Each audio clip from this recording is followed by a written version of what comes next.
Today's video is going to be a little bit of a preview for the hopeful 5K sub full property tour.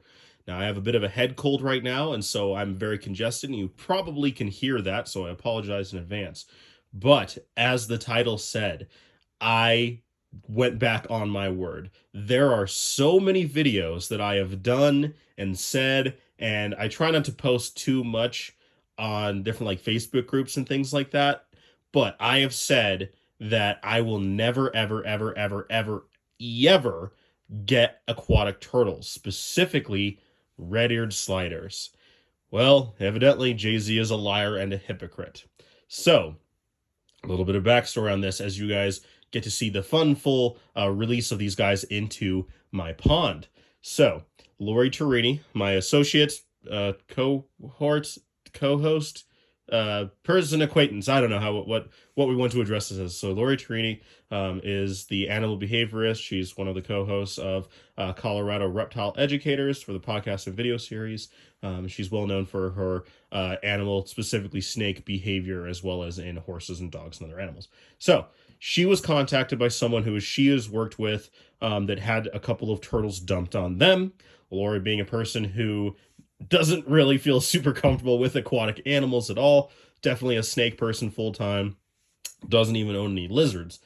So, hey, do you know anything? Can you help me out with this? And I said, well, I already have a pond full of invasives filled with nothing but goldfish and rosy red minnows and a couple other random little fish that I'm not entirely sure what it is. When we bought the property, it was already filled, so And I went, what are a couple more invasives, right? Worst case scenario, they can always be given to Colorado Gators, who they still have all of their outdoor areas that have plenty of rescue and surrender aquatic turtles like red-eared sliders. So, went up there just a couple days ago and picked up these two. In addition to that, we got to spend some time going through, shameless plug, going through the SPI, the ball python research study that we're going to be doing that Lori asked me to be a part of.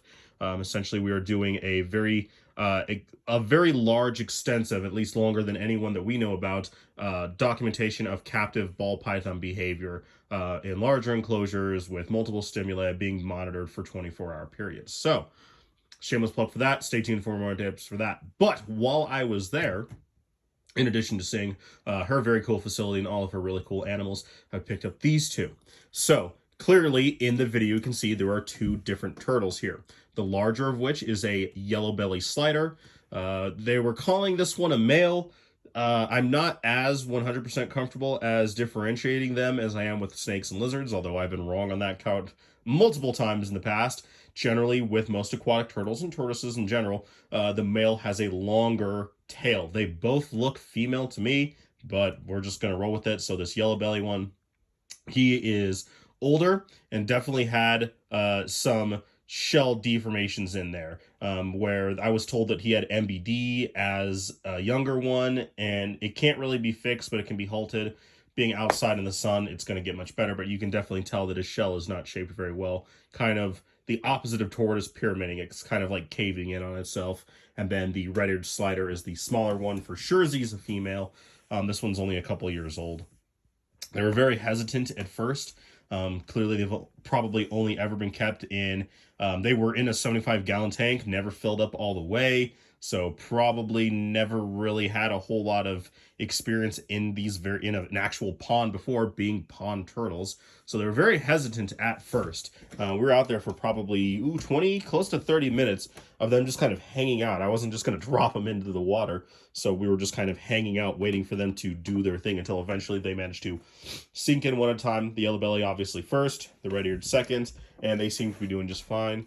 My future plan is to get a large log or tree stump or something and sink it into the center of the pond for them to bask in the center of the pond, but as of right now, they can come up onto land.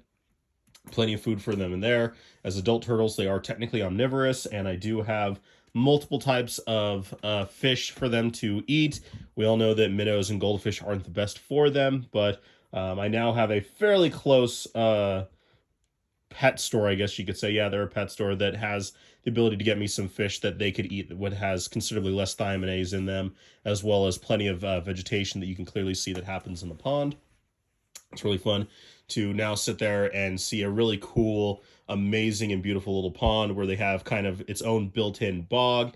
Now we have turtles. We have, in the summer, we have boreal chorus frogs. We have garter snakes all the time. I tried to get a video of one for this video, but I wasn't able to. But hopefully enjoy this little update, and, you know, Jay-Z owning up to him going back on his word. But I decided that this hopefully will be a good idea for the future. Anyway, thank you all so much. Stay tuned for more reptile content, and I'm going to leave this video with really cool and amazing sounds of listening to my pond.